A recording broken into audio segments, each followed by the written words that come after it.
I que no veus que amb aquest càrrec t'estàs enfrontant contínuament a les teves discapacitats? I no, ho sentia però no ho veia. I és que aquestes discapacitats hi són però no es veuen. I costa ser-ne conscient tu mateixa. Fins que no sents el dolor que et produeixen, no et vols creure que les tens. I quan saps que les tens, les has d'acceptar, de veritat. I has de dibuixar la teva vida, nova i preciosa, d'acord amb les capacitats i habilitats reals, que sempre són moltes, i així trobar l'equilibri necessari per existir. Avui, en aquest capítol d'Ànimes Tocades, hi estarem 3 cervells lents. Tenir el cervell lent en molts àmbits i contextos socials és incòmode. Saps que no estàs donant la talla. Però quan estàs sola o amb altres cervells lents és un gran plaer. Tenir el cervell lent és viure. Et facilita l'estar amb tu i veure només el que és important. I et convida a practicar l'escolta profunda i a donar temps al temps. Una petitíssima lesió al cervell ens ha convidat o ens ha obligat sí o sí a estar anys tocant-nos al fons. Parlarem de com això ens ha fet créixer i ens ha fet aprendre i ens ha fet resilients per saber capejar el gran desconeixement i la falta d'acceptació social de la nostra malaltia crònica.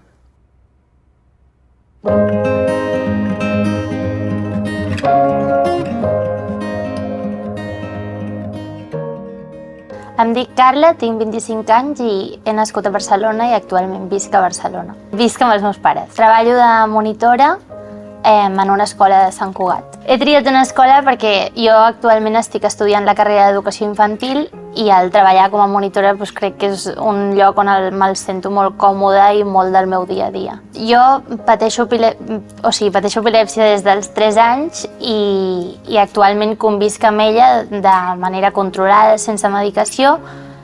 Estudio la carrera d'Educació Infantil perquè sempre ho he tingut com a vocació, junt amb la música, i em dedico a composar cançons a casa, aprendre instruments i faig cant des dels 7 anys. I jo crec que la música i l'epilèpsia són com les meves claus de vida i actualment estic a punt d'acabar la carrera d'infantil. Crec que sóc una ànima tocada pel fet de tenir epilèpsia i en aquest sentit ara em trobo estudiant la meva carrera d'infantil, que potser l'epilèpsia el que em costa més és a l'hora d'estudiar, potser necessito 2 mesos, 3, i en això em fa diferent respecte als altres, però com que és una companya de vida que la porto portant des de fa tant de temps, sempre ha sigut una afectació que actualment la tinc molt controlada y porto una vida normal, pero siempre hay petitas dificultades y supongo que en això m'afecta. Me llamo Vanessa, tengo 45 años y nací en Barcelona.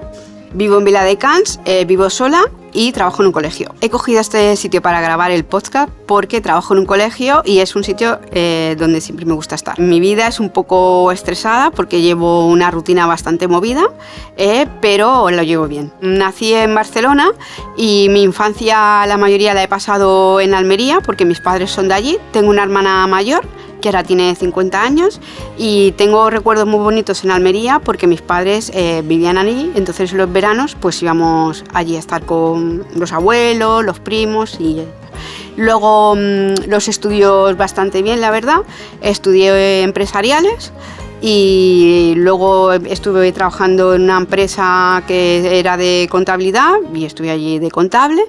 Y nada, mis aficiones me encanta andar y viajar. He viajado sola, he viajado con amigos, he viajado con gente que no conozco y súper bien. Soy ánima tocada porque tengo epilepsia. Me dijeron que tenía epilepsia a los 28 años. Y bueno, pues ahora mismo puedo llevar una vida tranquila, pero necesito descansar y estar bastante tranquila para que no me afecte sobre todo en el cerebro y que no pille nervios y eso más o menos. Doncs Vanessa, fa prop de 30 anys que et va agafar l'epilèpsia i a tu, Carla, en tenies 3 quan et va agafar. En sou expertes. Heu viscut molts anys amb ella, amb l'epilèpsia, i teniu experiències molt diferents. Ara la teniu força controlada, totes dues. Aquesta lesió al cervell sempre és present a dins. Ens dirigeix constantment la gestió de cada dia. I no sempre es veu des de fora. Per tu, l'epilèpsia, com l'has viscut? ¿Cómo lo explicarías, la epilepsia? ¿Tú qué dices? Pues ha sido un reto desde que me la diagnosticaron. Tenía 28 años y estaba trabajando, me pasó allí.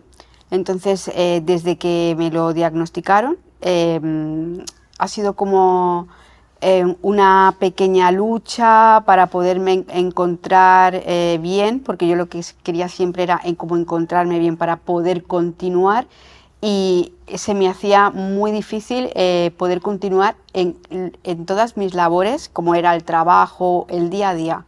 Y entonces tuve que parar en ese momento. Bueno, mi vida cambió laborablemente, porque ya no podía pensar como yo pensaba anteriormente. Parecía que mi cerebro se paraba y era como que yo iba como más rápido que mi cerebro y algo me impedía seguir adelante. Entonces, lo que es laborablemente me afectó mucho. Estuve como de baja durante un tiempo, luego volví otra vez a trabajar en otra empresa de contable también, pero no conseguía como pasar el periodo de prueba porque continuaba con las crisis. Pero yo, que insistía en que quería trabajar, que no era ahí porque no podía continuar, pues empezaba otra vez de cero en otra empresa. Pero era como que no había manera de avanzar porque no conseguían estabilizarme la epilepsia, las crisis. Entonces, hasta que ya consiguieron con la medicación exacta, y a partir de ahí ya sí que pude otra vez pues empezar como a pensar, poder trabajar, que me costaba un montón, ya no solamente el trabajar, sino la rutina diaria. O sea, me cansaba mucho psicológicamente, más que físicamente, sobre todo eso. I per tu, com expliques la teva epilèpsia? És molt diferent, la seva, també. Jo ara, actualment la tinc controlada, però sempre la defineixo com una companya de vida perquè realment ho és. Però ha sigut com dolenta alguns cops en el moment que jo no em donava compte que m'afectava tant com m'estava afectant, i ara veig tots els beneficis que m'ha aportat en aprenentatges, per experiències. Llavors li dono les gràcies també com per haver-me ensenyat altres coses. I és veritat que a l'afectar-me tant de petita potser no n'era tan conscient jo com el meu entorn familiar, i en aquest sentit potser ho estaven patint més ells, però jo sí que va ser a partir de l'adolescència que vaig començar a tenir molts problemes en habilitats socials, gestió de les emocions i tot això, inclús el ritme d'aprenentatge, no? No tenia prous adaptacions escolars, vaig fer com 4 canvis d'escola perquè sempre rebia abús escolar per culpa del meu canvi físic, la medicació que portava em feia estar molt cansada, a la vegada em feia menjar de més, llavors va ser tot un xoc. I de seguida, després em van operar i se'm va reduir molt. Em van operar 2 cops, els 3 i el 16, i al 16 vaig fer un canvi important. O sigui, realment va estar tot molt controlat, habitualment segueixo tenint proves, però puc portar una vida normal, treballar, estudiar, amb el meu temps, i sé que m'he d'organitzar les coses, no puc fer coses improvisades perquè el meu cervell no ho adquireix bé per fer-ho així improvisat, però sí que sé el que necessito i sé del que sóc capaç amb l'epilèpsia. És curiós perquè no és el que es coneix de l'epilèpsia, oi? Però a vegades sí que és visible, no? Sí. De fet, jo crec que és invisible com a nom de tinc epilèpsia, tant si tens una crisi convulsiva que sol ser la més coneguda, com inclús tenir les absències. És veritat que el fet de tenir absències, que no tens per què caure inconscient al terra o així, es fa alhora més invisible. Però jo crec que inclús hi ha malalties que tu de seguida veus a la persona que físicament té alguna afectació i de seguida relaciones amb el que pot estar patint, però l'epilèpsia en aquest sentit, tinguis el que tinguis, els tipus de crisis, sempre serà invisible perquè és això. Nosaltres podem parlar molt bé, podem tenir una comunicació molt bona i estar portant una vida molt normal, però no saps tot el que hi ha al darrere. I de seguida que dius tinc epilèpsia, jo ho parlo amb la Vanessa i ho parlem amb tranquil·litat, però li dius a una altra persona i et fa una cara d'espant com de susto, com ostres, i ara vols dir que et puc deixar en aquest lloc de treball si te'm cauràs a terra? Primer perquè és el primer que es coneix. Però sí, és bastant invisible. I no s'explica gaire, oi, que es té? No. Ningú explica que té epilèpsia, oi? No, no es una cosa que se suele decir. No lo dices evidentemente en una entrevista de trabajo. Per exemple. Porque te puede condicionar.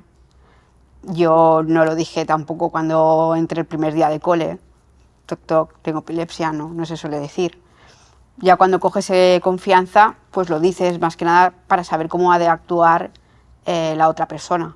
Personas ya de confianza como tu jefa, que ya tienes un lazo más de esto, o incluso pues las amistades, ¿no? Jo crec que si es tingués més informació de lo que és l'epilèpsia, tu també series més capaç de dir-ho sense por davant d'una entrevista de feina, perquè al final també et demanen que ho avisis segons el que es puguin trobar mentre tu estiguis allà a la feina, però a la vegada quan els hi dius, no, potser de primeres no t'agafen.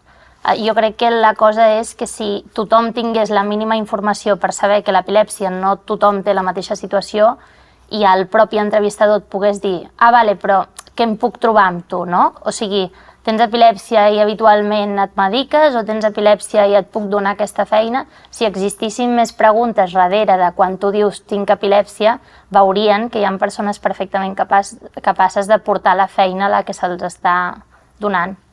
I hi ha altres que potser els hi has de dir que no és el seu lloc, però per ell també, perquè no ho pateixi. Perquè no el posis en una màquina d'obra i de cop, tingui una crisi i ho pateixi. Llavors, la gent, d'alguna manera, ens veu diferent, perquè en el fons, el cervell humà ho organitza tot, no? Llavors, quan hi ha disfuncions, es noten. Però vosaltres us sentiu diferents? Us sentiu capaços? Podeu arribar al mateix lloc que la gent que no té epilèpsia? Som normals? Bueno, yo creo que todo el mundo es diferente, ya partiendo de ese estatus. Entonces, si queremos elegir, por ejemplo, un camino, pues hay personas que a lo mejor pueden tardar menos en llegar a ese objetivo y a lo mejor nosotros pues tardamos más, pero optamos por otro camino, ¿vale? Siempre hay que intentar hacerlo más fácil para nosotros, pero sí, que somos diferentes, yo sí que pienso que somos diferentes, pero porque todos somos diferentes. Jo crec que, o sigui, lo diferents que ens podríem sentir a vegades relacionant-nos amb lo dolent o amb lo complicat que a vegades pot ser sentir-se tan diferent respecte als altres, ho he pres al final com una manera de que també ens faci més valents. O sigui, el fet d'explicar la teva experiència i fer veure que ets diferent perquè potser els objectius els has assolit més lents, has fet un altre pas, un altre camí, també espero, i si no ja per imatge personal de tu mateix, que et dona la visió de tenir molta valentia en construir el que has construït, el pas que ho hagis fet. O sigui, penso que la diferència també moltes vegades marca com és la persona. I en aquest sentit jo estic contenta del que he fet, per exemple. O sigui, estic contenta d'haver estat diferent, perquè moltes vegades, sobretot en aquesta etapa d'adolescència que et dic que vaig patir, jo hagués volgut ser com els altres, moltes vegades. O sigui, de fet, físicament, corporalment, de vegades he deixat de seguir amigues meves per Instagram perquè no puc evitar veure que tinguin un cos que jo no tinc, i en això encara em costa una mica assimilar-ho. Però a poc vaig aprenent com que això, que la diferència és algo bo en molts sentits també, i és una forma de ser original també. sí. Ens fa forts d'alguna manera, no? Sí, o sigui, sento que més a mi no m'ha afectat tant la diferència, sinó les vegades que hem hagut de justificar de per què una cosa ens ha costat més o per què en una situació de potser de resoldre un conflicte amb algun amic o tal, a tu t'és més intens de solucionar-ho o d'aportar una solució, perquè sembla impossible que l'excusa sigui mira, és que jo tinc epilèpsia i les emocions les tinc molt, molt intenses, no? I perquè això també ho pot tenir una persona que no té epilèpsia. Però en aquest sentit sento que no és tant que ens sentim diferents, sinó la manera en què ens hem de justificar dia a dia dient és que això és perquè tinc aquesta complicació perquè no t'ho he dit, però tinc epilèpsia. I com hauríem de funcionar a nivell social per caminar junts? O sigui, perquè la diferència formi part de la normalitat, diguem. Ya. Bueno, yo creo que aquí tiene mucho que ver también la empatía, es decir, ponerse en el lugar del otro. Porque yo puedo caminar junto contigo, Asun, pero me tengo que poner también en tu lugar para saber dónde tú no llegas y para saber dónde no llega el otro. Eso es muy importante. Pero en el ámbito de la epilepsia, en cualquier ámbito, Sí, cuesta mucho generar el tema de la empatía, ponerse en el lugar del otro. sí, és molt important. Porque parece que solamente pensamos en el uno mismo. Sí. Y yo creo que siempre hay que mirar cómo está la otra persona, cómo le podemos ayudar, y eso cuesta mucho. El cómo estás, y cuesta mucho parar en ese aspecto, de decir, hey, entonces caminar juntos, pues caminar juntos es pues eso, apoyarte en la otra persona, dejarte ayudar, o sea, que sea mutuo. Y entonces quizás sí que podemos caminar juntos y llegar a algún sitio, pero falta mucha empatía. Ens és molt fàcil jutjar, oi? Sí. Ara que veiem... I poc escoltar. Això mateix, molt bé. Sí. Jo crec que moltes vegades com a humans som molt egoistes, molt, perquè pensem en el que nosaltres podem fer, en el que nosaltres tenim i no en el que els altres no tenen o els altres ens han d'explicar d'ells.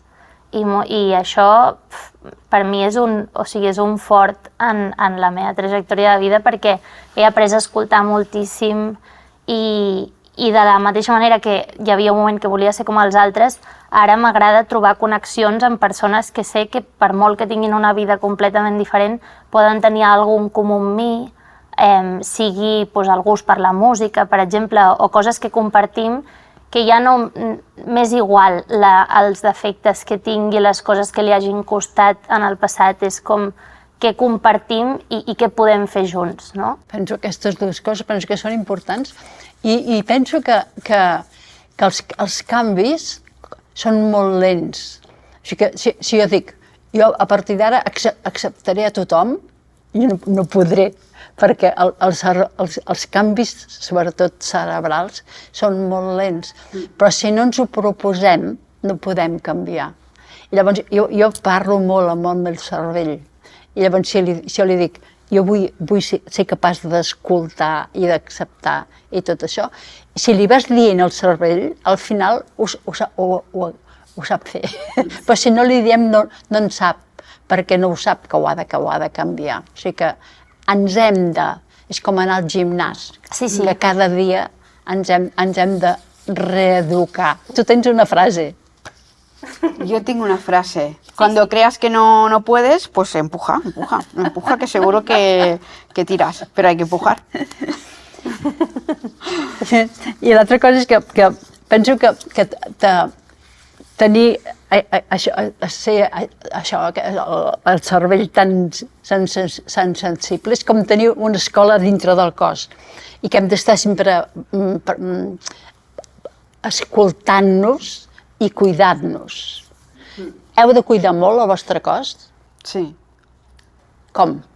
Pues, a ver, en mi caso, el cuerpo para mí prácticamente es la mente, porque si yo descanso la mente, mi cuerpo seguro que está descansado también. ¿Y cómo intento descansar la mente? Bueno, hay muchas maneras, pero yo sobre todo es llegar a casa y desconectar en general de todo, o coger la bici e irme a dar una vuelta, pero necesito parar. O sea, hay momentos del día ya que ya que ya, al menos yo no aguanto más psicológicamente, pero porque la mente está agotada. Entonces el tiempo este que es como para ti, donde hay personas pues que bueno, pues hacen yoga, deporte y tal, yo dejo las cosas, me siento, me relajo y pienso en, pues eso, vale, ya estaba en esa, hasta aquí. Porque, más que nada porque necesitas descansar, porque si no el día siguiente, pues mi mente no circula bien. Entonces, o eso, o cojo la bici y me voy a dar una vuelta a despejar la mente. Pero para mí és molt important el descanso. És molt important. És molt important. És molt important tenir consciència de que això és important. Sí. I moltes vegades no ho tenim. No. No. De fet, jo penso que sóc tot el contrari. O sigui, a mi m'agrada molt moure'm i no m'agrada gens descansar. O sigui, sempre necesito estar en constant moviment, provant esports nous. Bueno, yo he tenido que justificarme sobre todo en la época donde las crisis no estaban controladas. Entonces, claro, como yo tampoco era una cosa que lo decía, pues sí que me he tenido que justificar diciendo que me ponía así por la epilepsia. A día de hoy, no tengo que justificarme porque ya me conocen y si algún día me encuentro mal, pues voy a enfermería en el mismo colegio y ya está. Pero a día de hoy no me siento que me tenga que justificar en ese aspecto laboral. Si os referís socialmente, con los amigos y tal, en el aspecto de, ay, ¿por qué no bebes? Ah, porque tengo epilepsia. Bueno, pero si no pasa nada porque te hagas una. Bueno, pues mejor que no. Yo no sé si os referís en ese aspecto y tal. También. O ¿por qué te acuestas tan temprano? Yo sé, son las 10 y a mí me gusta irme a descansar aunque esté con los amigos en una casa rural, o sea a las 10 y a las 11 pongamos. Y ellos se quieren quedar despiertos y tal, pues yo encantada la vida, ellos que se queden y yo me voy a la cama. Y en ese aspecto sí que a lo mejor pues lo tengo que explicar, ¿no? Yo prefiero también acostarme temprano para mañana estar bien, porque si no voy a estar mal yo, pero vas a estar mal tú, porque me vas a ver mal, ¿sabes? En ese aspecto sí que he visto que he tenido que decir, hey chicos, yo hasta aquí, seguir vosotros, la noche es larga, yo ya Sí. me voy a la cama. I pareces avorrida, o sigui, sembles avorrida quan dius això, no? Jo em retiro més ràpid, o jo... I a vegades, doncs no, però és que ningú sap el descans o el ritme que tu necessites més que tu.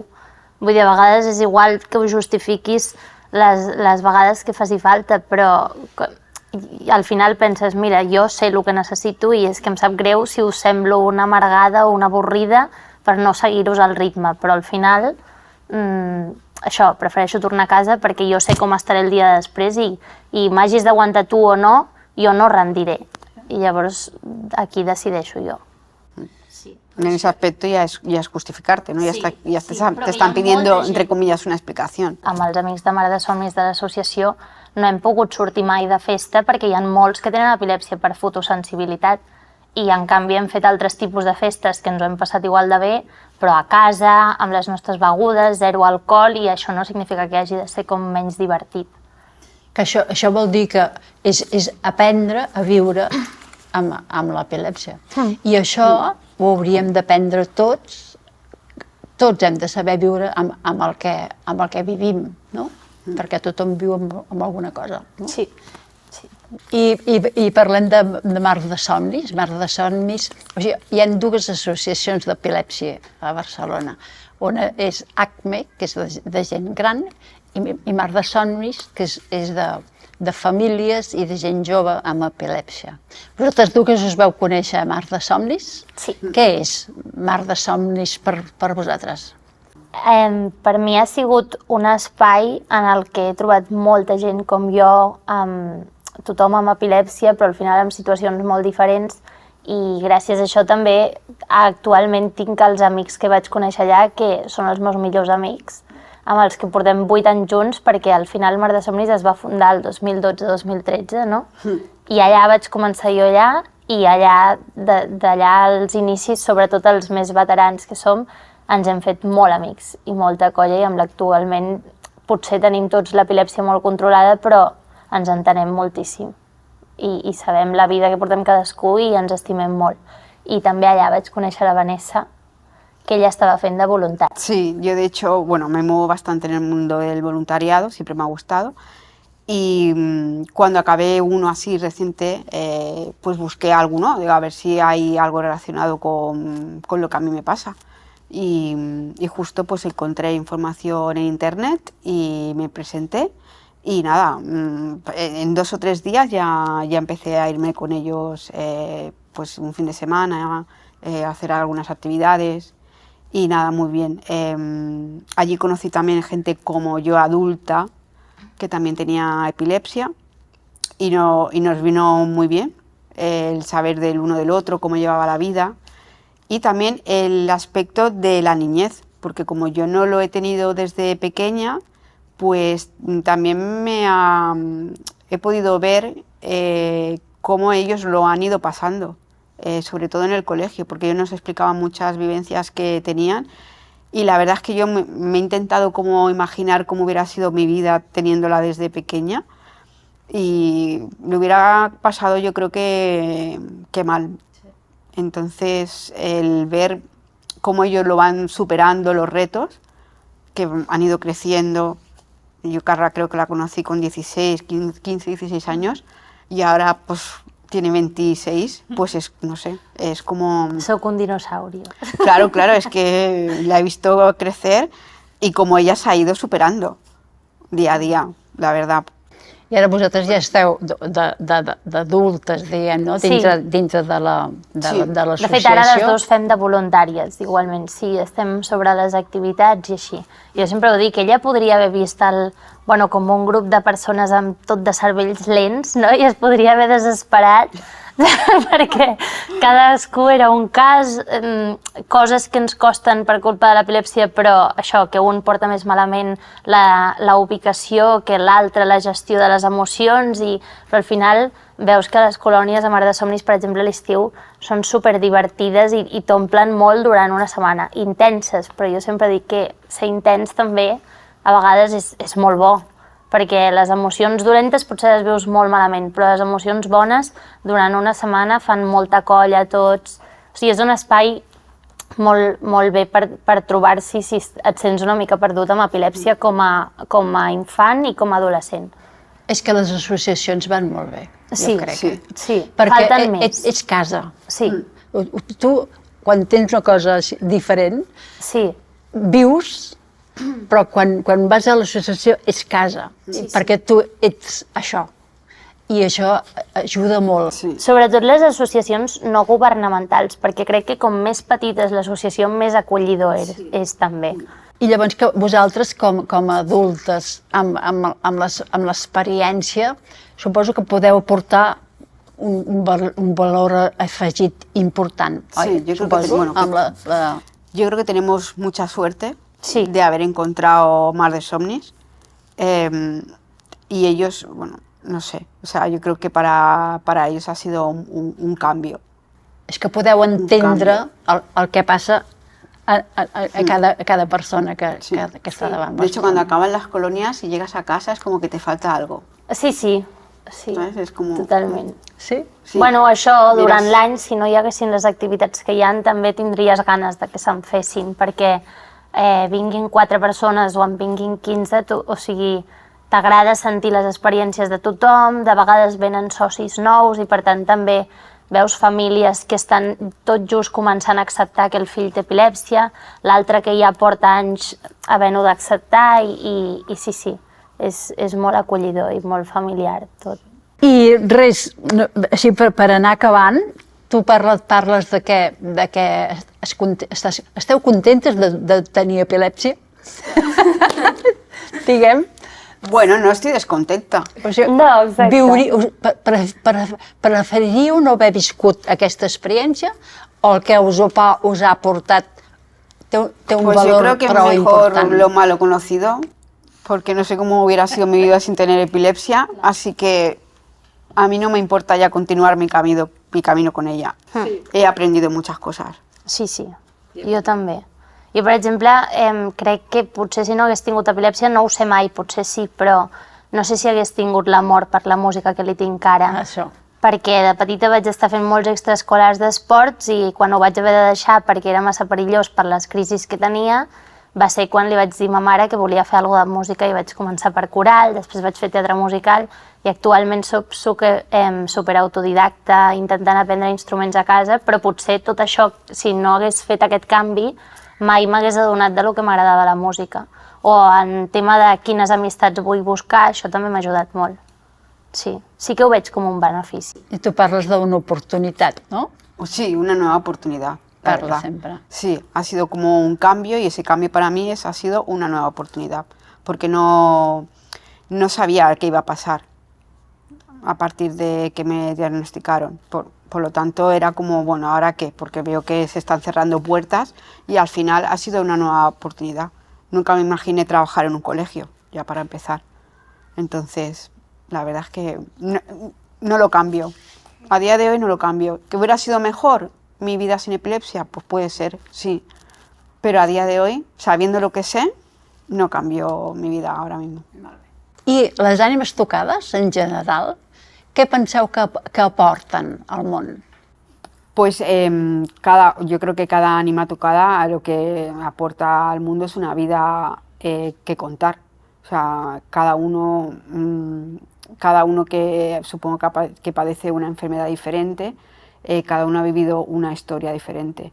Entonces yo creo que pueden aportar su experiencia que han tenido y pueden aportar ayuda a otras personas que pueden estar padeciendo lo mismo que ellos o que conozcan la enfermedad que tienen o cómo es su vida ahora siendo almas tocadas. Jo crec que, per exemple, aquest podcast s'ha pogut veure amb molta gent amb vivències totalment diferents i per això el grup de persones que som ànimes tocades crec que omple molt el fet de, doncs això, escoltar les experiències d'altra gent i veure que el que pensaves que per tu era un problema, per l'altre és... O sigui, també ho és, o per situacions totalment diferents i conèixer també diferents vivències que després algú que t'escolta diu, ostres, doncs jo també tinc això, o jo empatitzo amb tu en aquest aspecte i allà és on es crea una connexió entre nosaltres, no? De la persona que ho estigui escoltant o la persona que ho està parlant veurà que no sent tan perdut potser a l'escoltar l'altre. I jo crec que Ànimes Tocades dona una visió molt global de situacions diferents que tenim les persones. Sí. Molt bé. I per acabar, Carla i Vane, moltes gràcies. Igualment Gràcies a ti.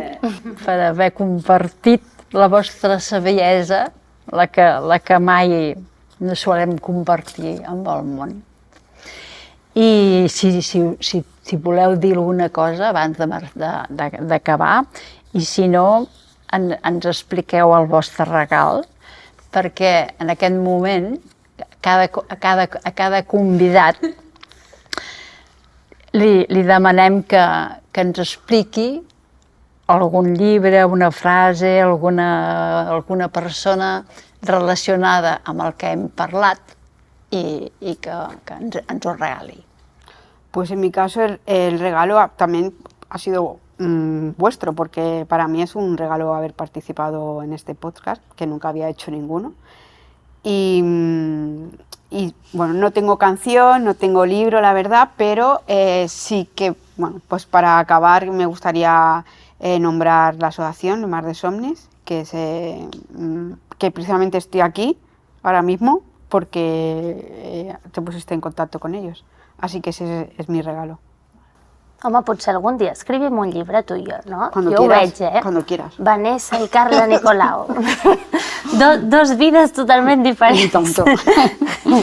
Per mi, o sigui, ha sigut un regal també venir aquí, així que moltes gràcies, perquè crec que un espai com aquest, com amb el que es pot parlar amb tanta naturalitat d'aquesta experiència, quan a vegades justament és el que dèiem, ens hem de justificar molt forçats per explicar alguna cosa, com a vivència amb l'epilèpsia, és un espai molt acollidor per fer-ho i jo en aquest sentit vull regalar un artista que sempre m'ha agradat molt, que és el Luis Capaldi, i potser a una altra persona no li arriba tant, però a mi ha sigut l'únic cantant que del que em costa expressar-me per plorar i per emocionar-me amb la música és l'únic que ha sigut com la meva eina terapèutica per cantar i per plorar i entendre les històries que explica, que a través de les cançons les expliquen molt bé.